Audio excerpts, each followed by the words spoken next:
I think the challenges that people have most of the time are labels. It can be too much or not enough. These labels that people place on themselves are the biggest leashes that people have. What are the lies that you're telling yourself? What are the lies that you're telling yourself? My family doesn't support me, or I don't come from money, or I don't have the experience, or this person knows more information than I do. Those are the challenges. Those are the labels that I'm talking about. But you can change your lenses. My dad was an entrepreneur. He was a failed entrepreneur. He failed over and over and over in life. And people would see like, oh my gosh, that sucks. Like you saw a lot of failure growing up. You had a bad life. Like you had to move houses. You had to get in, you lost things, all this stuff. And you'd be like, hey, I would feel sorry for myself. Instead, I was like, man, guess what failure does?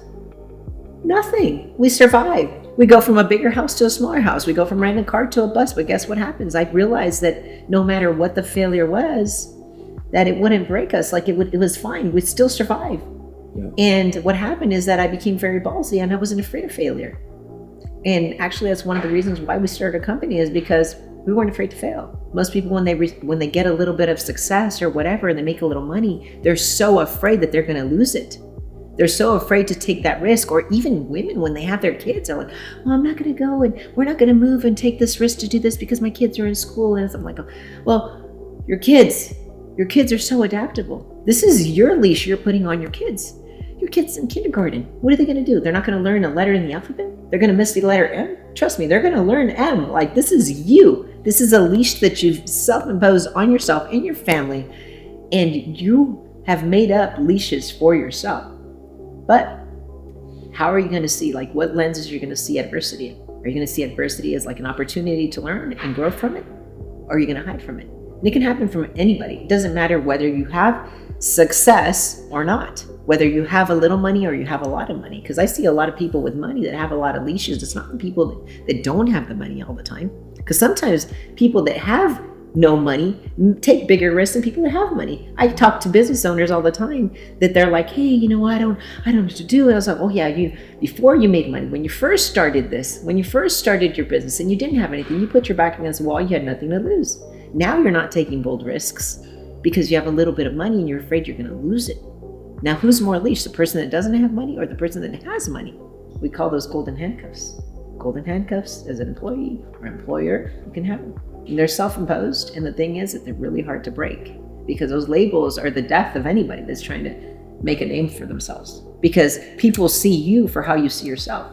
You can tell who's confident, you can tell who loves himself, you can tell who is happy with their life. They don't even have to say a word. You just see them walking, you can tell. We motivate people to not lose sight of what's important to them, for them to find true happiness. Because when people give up, that's the reason why they don't find that happiness. Push people past, a little bit past that fear, that scared moment, to them feeling powerful. That's what I find fulfillment. People find fulfillment of gratitude. Yes, you feel grateful. You find some fulfillment, but not all the way.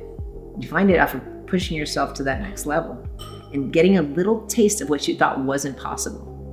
And then all of a sudden you hit a goal that everybody laughed at you about. Even yourself, you didn't even believe yourself. But then all of a sudden you get a taste of that and you're like, oh my gosh, I really did it. And you feel so proud of yourself. What does it make you do next? You want to set yourself a bigger goal. And all of a sudden you do it again. And then all of a sudden people are like, hey, how'd you do it?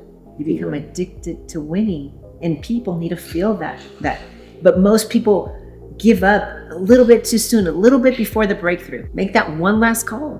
Put in that one more rep. A lot of people go out and they quit and they say, I had a bad day, instead of spending another 10 minutes. And then all of a sudden they make that call that changed their whole day. And they could have just gone that extra 10 minutes and they would have ended their day completely different. I wouldn't just classify it as motivational, because I think it's way beyond motivational. It's a way of life. I think motivation is temporary. I would call it more drive. But sometimes I don't really know what that means until you feel like you're winning. Sometimes purpose gets defined through that hard work and through that drive of not quitting.